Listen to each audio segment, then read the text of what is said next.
എല്ലാവർക്കും സലു കിച്ചണിലേക്ക് സ്വാഗതം. ഞാൻ സമീറ. നിങ്ങളെല്ലാവരും ആവശ്യപ്പെട്ട ആ ബ്രേക്ക്ഫാസ്റ്റും അതുപോലെ തന്നെ ഒരു വെറൈറ്റി അച്ചാറുമാണ് ഇന്ന് ഞാൻ കാണിക്കുന്നത്. അപ്പോൾ അതെങ്ങനെയാണ് തയ്യാറാക്കുന്നത് നമുക്ക് നോക്കാം. അപ്പോൾ ഇത് ഉണ്ടാക്കാൻ വേണ്ടിയിട്ട് ഞാനിവിടെ ഒരു ബൗളിലേക്ക് 1 കപ്പ് റവ ഇട്ട് കൊടുക്കുകയാണ്. ഞാനിവിടെ വറുത്ത റവയാണ് എടുത്തിരിക്കുന്നത്. അപ്പോൾ നിങ്ങളുടെ കയ്യിൽ വറുക്കാത്ത റവ ഉണ്ടെങ്കിൽ അതായാലും പ്രശ്നമൊന്നുമില്ല. അതുപോലെ തന്നെ നമുക്കിതിലേക്ക് 2 കപ്പ്, 1 കപ്പ് റവയ്ക്കാണ് ഞാൻ 2 കപ്പ് അരിമാവ് ഇട്ട് കൊടുക്കുന്നത്. അരിമാവ് ഞാനിവിടെ വറുത്ത അരിമാവ് തന്നെയാണ് ഉപയോഗിച്ചിരിക്കുന്നത്. ഇതിന് നമുക്ക് വറുത്ത അരിമാവ് തന്നെ വേണം കേട്ടോ. പിന്നെ നമുക്കിതിലേക്ക് പാകത്തിനുള്ള ഉപ്പിട്ട് കൊടുക്കണം. ഇതിപ്പോൾ ഞാൻ ഈ മാവിലേക്ക് തന്നെയാണ് ഉപ്പ് ചേർത്ത് കൊടുക്കുന്നത്. ഇപ്പം നിങ്ങൾക്ക് വെള്ളത്തിൽ വേണമെങ്കിലും ഉപ്പ് ചേർത്തിട്ട് ഇത് നമുക്ക് കലക്കിയെടുക്കാം. അപ്പോൾ ഇത് നന്നായിട്ടൊന്ന് മിക്സ് ചെയ്യണം. അതായത് ഇതെല്ലാം റവയും അരിമാവും എല്ലാം മിക്സ് ആവത്തക്ക രീതിയിൽ നമ്മൾ ഇളക്കി കൊടുക്കണം. അതിനുശേഷം ഞാനിവിടെ 3 കപ്പ് വെള്ളം ഒഴിച്ചു കൊടുക്കുകയാണ്.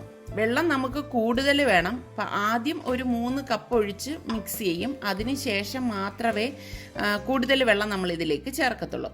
അപ്പോൾ വെള്ളം ഒഴിച്ചു കൊടുത്തിട്ട് നമുക്കിതിലേക്ക് 2 ടീസ്പൂണോളം മഞ്ഞൾപ്പൊടി ഞാൻ ഇട്ട് കൊടുക്കുകയാണ്. അപ്പോൾ മഞ്ഞൾപ്പൊടിയൊക്കെ ഇടുമ്പം ഒരു പ്രത്യേക ടേസ്റ്റാണ് കേട്ടോ. അതുപോലെ തന്നെ 1/2 ടീസ്പൂണോളം കായപ്പൊടിയും ഇതിലേക്ക് ഇട്ട് കൊടുക്കും. എന്നിട്ട് ഈ ഒരു വിസ്ക് കൊണ്ട് നന്നായിട്ടൊന്ന് മിക്സ് ചെയ്ത് കൊടുക്കും. അപ്പോൾ ഇതിൽ നമ്മൾ റവ ചേർത്തിരിക്കുന്നത് കൊണ്ട് തന്നെ നമ്മൾ കലക്കി വരുമ്പോൾ കുറച്ചൊരു മുറുക്കം പോലെ തോന്നും, കണ്ടോ.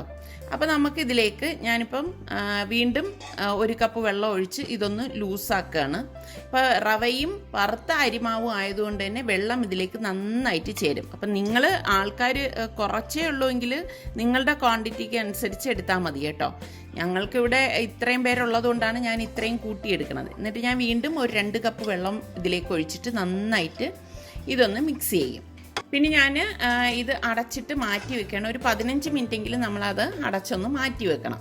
അപ്പോൾ ഈ സമയം കൊണ്ട് ഞാൻ ഇതിലേക്ക് ചേർക്കാൻ വേണ്ടിയിട്ട് ഞാനിവിടെ ഇതുപോലെ ഒരു മീഡിയം സൈസിലെ ഒരു സവാളയും അതുപോലെ തന്നെ ഒരു ചെറിയ പീസ് ഇഞ്ചിയും 2 പച്ചമുളകും എടുത്തിട്ടുണ്ട്.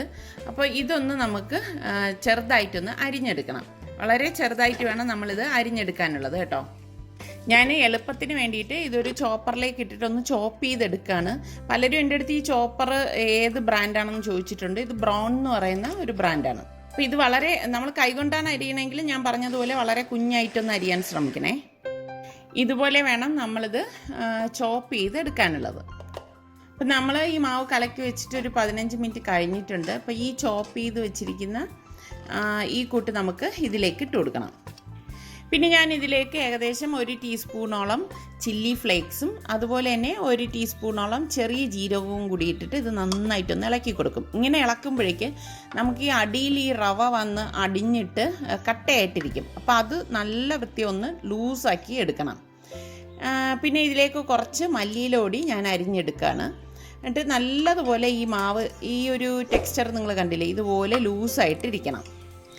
ഒരുപാട് കട്ടിയാവാൻ പാടില്ല. ഈ ഒരു അളവിൽ ഞാൻ 6 ഗ്ലാസ് വെള്ളമാണ് ഈ മാവിലേക്ക് ചേർത്തിരിക്കുന്നത്. അപ്പോൾ ഇത് ഞാൻ അടച്ചൊന്ന് മാറ്റി വെച്ചിട്ട് ഞാൻ ഇതിലേക്കുള്ള കറി തയ്യാറാക്കാൻ പോവാണ്. മുട്ടക്കറിയാണ് ഞാൻ തയ്യാറാക്കുന്നത്. അപ്പോൾ 4 മുട്ട ഞാൻ ഇതുപോലെ പ്രഷർ കുക്കറിലേക്ക് ഇട്ടിട്ട് കുറച്ച് ഉപ്പും ഇട്ട് അടച്ച് വെയിറ്റ് ഇട്ട് ഒരു വിസിൽ കേൾക്കുന്നവരെ വേവിച്ചെടുക്കും. ഒറ്റ വിസിൽ കേട്ടാൽ മതി കേട്ടോ. അപ്പം ഞാൻ ഈ മുട്ടക്കറിക്ക് 3 സവാളയും 2 തക്കാളിയും 1 പച്ചമുളകുമാണ് എടുത്തിരിക്കുന്നത്.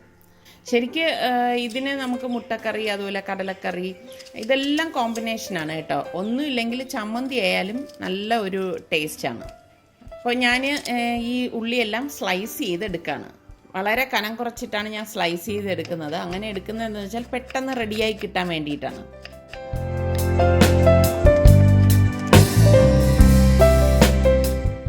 ഇപ്പോൾ മുട്ടക്കറി തയ്യാറാക്കാൻ വേണ്ടിയിട്ട് ഞാനിവിടെ ഒരു ഇരുമ്പ് ചട്ടി അടുപ്പത്തേക്ക് വെച്ചിട്ടുണ്ട്. അതിലേക്ക് 2 ടേബിൾ സ്പൂൺ വെളിച്ചെണ്ണയാണ് ഒഴിച്ചിരിക്കുന്നത്. പിന്നെ ഞാൻ 2 ഗ്രാമ്പൂ, 3 പീസ് പട്ട, 2 ഏലക്കായ ഇത് ഇത്ര ഇട്ട ശേഷം നമ്മൾ ഈ ചെറുതായിട്ട് അരിഞ്ഞു വെച്ചിരിക്കുന്ന സവാളയും ഇഞ്ചിയും പച്ചമുളകും കൂടി ഇതിലേക്ക് ഇട്ടിട്ട് നന്നായിട്ടൊന്ന് വഴറ്റി കൊടുക്കും. അപ്പോൾ ഇതോടൊപ്പം തന്നെ ഞാൻ ഇതിലേക്ക് പാകത്തിനുള്ള ഉപ്പും കൂടി ഇട്ടിട്ടാണ് ഒന്ന് വഴറ്റിയെടുക്കുന്നത്.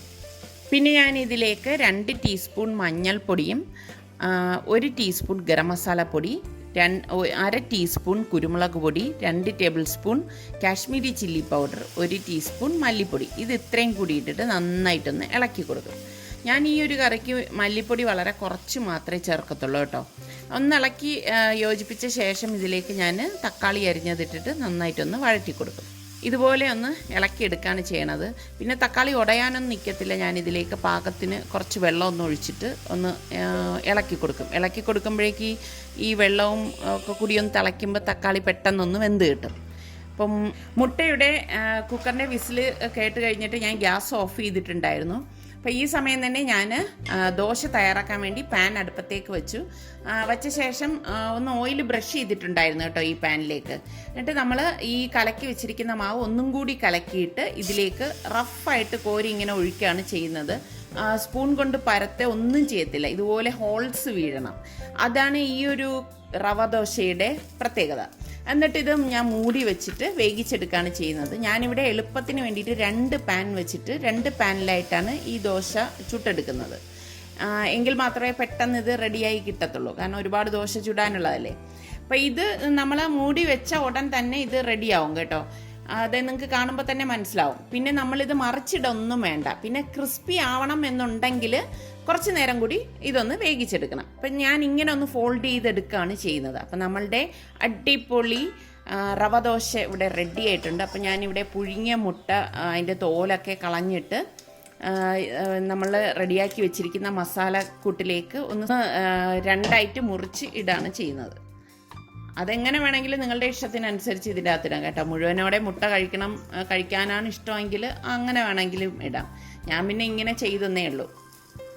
എന്നിട്ട് ഈ മസാല ഇതിനെ മെയ്ത ഇതുപോലെ ഒന്ന് കോരി ഒഴിച്ചു കൊടുക്കും. അപ്പോൾ ചൂടോടെ ആകുമ്പോഴേക്ക് കറക്റ്റ് ഒരു പരുവായിരിക്കും. അപ്പം നമ്മളുടെ നല്ല ക്രിസ്പി ആയിട്ടുള്ള റവ ദോശയും ഇവിടെ റെഡി ആയിട്ടുണ്ട്. അതുപോലെ തന്നെ മുട്ടക്കറിയും തയ്യാറായിട്ടുണ്ട്. അപ്പോൾ ഇത് രണ്ടും നല്ല ഒരു കോമ്പിനേഷനാണ് കേട്ടോ. അപ്പോൾ ഞാൻ ഈ ദോശയുടെ റെസിപ്പി ഇതിനു മുൻപ് പോസ്റ്റ് ചെയ്തിട്ടുണ്ടായിരുന്നു. അപ്പോൾ നിങ്ങൾ കാണാത്തവരുണ്ടെങ്കിൽ സലു കിച്ചൻ സെർച്ച് ചെയ്താൽ നിങ്ങൾക്ക് കാണാൻ പറ്റും. ഒരു 3 വർഷം മുന്നേ ആണെന്ന് തോന്നുന്നു ഞാൻ ഇതിൻ്റെ റെസിപ്പി ഇട്ടത്. അപ്പോൾ ഞാൻ ഈ മുട്ടക്കറിയിലേക്ക് കുറച്ച് മല്ലിയില കൂടി ഇതുപോലെ ഒന്ന് കട്ട് ചെയ്തിടാണ്. അതൊക്കെ ഇടുമ്പോൾ ഒരു പ്രത്യേക ടേസ്റ്റാണ് കേട്ടോ ഈ കറിക്ക്. പിന്നെ ഞാൻ നിങ്ങൾക്ക് ഒരു കാര്യം കൂടി കാണിച്ചു തരാം. നമ്മുടെ റിസ്വാൻ ഇങ്ങനെ എടുക്കുന്നതാണ് ഇഷ്ടം കേട്ടോ. അതായത് നമ്മുടെ ഉണ്ണിയപ്പച്ചട്ടിയില്ലേ, ഉണ്ണിയപ്പച്ചട്ടിയിലേക്ക് കുറച്ച് ഓയിൽ ഇതുപോലെ ഒന്ന് ബ്രഷ് ചെയ്ത് കൊടുക്കണം. നല്ലതുപോലെ ഒന്ന് ബ്രഷ് ചെയ്തേക്കണം കേട്ടോ. അതിനുശേഷം നമ്മൾ ഈ ഇരിക്കുന്ന മാവ്, നമ്മൾ ഈ ദോശയുടെ മാവ് തന്നെയല്ലോ, അത് നന്നായിട്ടൊന്ന് കലക്കണം. കലക്കിയിട്ട് നമ്മളിതുപോലെ ഈ ഓരോ കുഴിയിലുള്ളിലേക്കും ഒഴിച്ചു കൊടുക്കണം. നമ്മൾ ഉണ്ണിയപ്പം ഉണ്ടാക്കില്ലേ, അതുപോലെ തന്നെ ഇതങ്ങ് ഒഴിച്ചു കൊടുത്താൽ മതി. ഒഴിച്ചു കൊടുത്തിട്ട് നമ്മളിത് മൂടി വെച്ചിട്ട് ഒന്ന് വെന്ത് കഴിയുമ്പോഴേക്കും ഒന്ന് തിരിച്ചു വെച്ച് കൊടുക്കും. അല്ല, ഇതിപ്പോൾ റെഡി ആയിട്ടുണ്ട്. റെഡി ആവുന്ന നമ്മൾ അറിയുന്നതെന്ന് വെച്ചാൽ നമ്മളിതുപോലെ ഒരു സ്ക്യൂർ കൊണ്ട് ഇളക്കുമ്പോൾ അത് ഇളകി വരും. എന്നിട്ട് ഇതൊന്ന് മറിച്ച് വെക്കുമ്പോഴേക്ക് നമ്മളുടെ, അതായത് പണിയാരം എന്ന് വേണമെങ്കിൽ പറയാം, ഈ റവ കുഴിയപ്പം റെഡിയാണ്. കണ്ടോ, കാണാൻ നല്ല രസമുണ്ടല്ലേ, കഴിക്കാൻ അടിപൊളി ടേസ്റ്റാണ് കേട്ടോ. ശരിക്കും ചമ്മന്തിയുടെയൊക്കെ ഇത് കഴിക്കാൻ നല്ല ടേസ്റ്റാണ്. പ്രത്യേകിച്ച് ചായയുടെ കൂടെയൊക്കെ കൊടുക്കാൻ പറ്റിയ നല്ലൊരു സ്നാക്കാണ്. ഇത് പ്രസവാന് വേണ്ടിയിട്ട് ഞാൻ തയ്യാറാക്കിയതാണ് കേട്ടോ. അപ്പോൾ ഇതാണ് നമ്മളുടെ ഇന്നത്തെ ബ്രേക്ക്ഫാസ്റ്റ് എന്ന് പറയുന്നത്. റവ ദോശയും നമ്മളുടെ റവ കുഴിയപ്പവും പിന്നെ മുട്ടക്കറിയും പിന്നെ സുലൈമാനിയാണ് ഇതിൻ്റെ കൂട്ടത്തിൽ ഞാൻ എടുത്തിരിക്കുന്നത്. അപ്പോൾ ഞങ്ങളെല്ലാവരും ബ്രേക്ക്ഫാസ്റ്റ് കഴിക്കാനായിട്ട് പോവാണ്. ബ്രേക്ക്ഫാസ്റ്റ് കഴിഞ്ഞ ശേഷം വേണം, ഇപ്പോൾ ഞാൻ നിങ്ങളുടെ അടുത്ത് പറഞ്ഞില്ലേ ഒരു അച്ചാർ തയ്യാറാക്കാനുണ്ടെന്ന്, അത് തയ്യാറാക്കാൻ പോകാനായിട്ട്.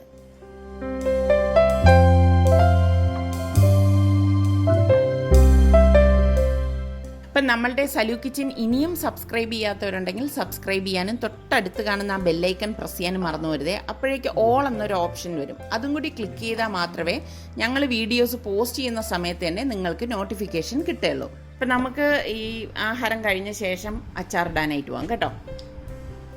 ഇപ്പം ഞാൻ ഇതിനു മുൻപ് കാണിച്ചിട്ടില്ലായിരുന്നോ, നാരങ്ങ പിഴിഞ്ഞതിൻ്റെ തോട് തന്നെയാണിത്. ഇപ്പം നല്ല ചൂടായതുകൊണ്ട് എപ്പോഴും നാരങ്ങ വെള്ളം കുടിക്കും. ആ തോട് ഞാൻ ഇതുപോലെ ഉപ്പിട്ട വെള്ളത്തിലേക്ക് ഇട്ട് വെക്കുകയാണ് ചെയ്യുന്നത്. ഇപ്പം ചിലരൊക്കെ എൻ്റെ അടുത്ത് പറഞ്ഞിട്ടുണ്ട് ഇതിൻ്റെ ഉള്ളിൽ പൂപ്പൽ വരുന്നു എന്ന്. കേടായ നാരങ്ങ ആണെങ്കിൽ മാത്രമേ പൂപ്പൽ വരൂ, അല്ലെങ്കിൽ എത്ര നാൾ വേണമെങ്കിലും നമ്മൾ ഉപ്പിട്ട വെള്ളത്തിൽ ഇട്ട് കഴിഞ്ഞാൽ നാരങ്ങ അലിഞ്ഞു പോകുന്നതല്ലാതെ വേറൊന്നും സംഭവിക്കത്തില്ല കേട്ടോ. അപ്പോൾ ഞാൻ അതിൽ നിന്ന് കുറച്ച് നാരങ്ങത്തോടെ എടുത്തിട്ട് ഇതുപോലെ പ്രഷർ കുക്കറിലേക്ക് ഇട്ടിട്ട് ഇടുമ്പോൾ തന്നെ ഞാനൊന്ന് കട്ട് ചെയ്തിടാണ് കേട്ടോ. എളുപ്പത്തിന് വേണ്ടിയും എൻ്റെ സമയം ലാഭിക്കാൻ വേണ്ടിയിട്ടാണ് ഇപ്പം ഞാൻ ഇങ്ങനെ ചെയ്യുന്നത് കേട്ടോ. കുറച്ച് വെള്ളം ഒഴിച്ച് പാകത്തിനുള്ള ഉപ്പും ഇട്ടിട്ട് കുക്കർ മൂടിയിട്ട് ഒരു 3-4 വിസിൽ വരെ ഞാൻ കേൾപ്പിച്ചെടുക്കും കേട്ടോ.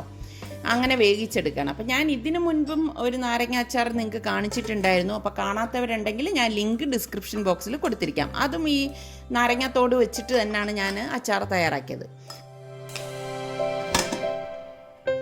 ഇപ്പോൾ കണ്ടോ, നാരങ്ങ ഇപ്പോൾ 4 വിസിൽ കേട്ട് കഴിഞ്ഞപ്പോൾ നല്ല വെന്ത് വന്നിട്ടുണ്ട്. അപ്പോൾ ഞാൻ മറ്റൊരു പാൻ അടുപ്പത്തേക്ക് വെച്ചിട്ട് അതിലേക്ക് ഒരു 4 ടേബിൾ സ്പൂണോളം നല്ലെണ്ണ ഒഴിച്ചിട്ടുണ്ട്. നല്ലെണ്ണ തന്നെ വേണം കേട്ടോ. പിന്നെ കുറച്ച് കടുകിട്ട് പൊട്ടിച്ചു. പിന്നെ ഞാൻ കുറച്ച് ഇഞ്ചിയും വെളുത്തുള്ളിയും പച്ചമുളകും ഇതുപോലെ എടുത്തിട്ടുണ്ട്. അതിനൊന്നും പ്രത്യേകിച്ച് ഒരു അളവോ കണക്കോ ഒന്നുമില്ല കേട്ടോ. നമുക്ക് എത്രയാണോ വേണ്ടത് അതിനനുസരിച്ച് എടുത്താൽ മതി.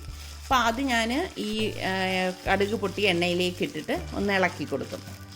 ശരിക്കും പറഞ്ഞാൽ ഇത് നല്ലെണ്ണയിൽ കിടന്ന് മൂത്ത് വരുമ്പോൾ തന്നെ നല്ല ഒരു മണമാണ് കേട്ടോ.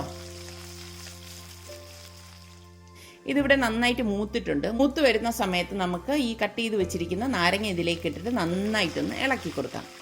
അപ്പോൾ ഇത് നല്ലതുപോലെ ഈ എണ്ണയിൽ കിടന്ന് ഒന്ന് വാടി വരണം കേട്ടോ.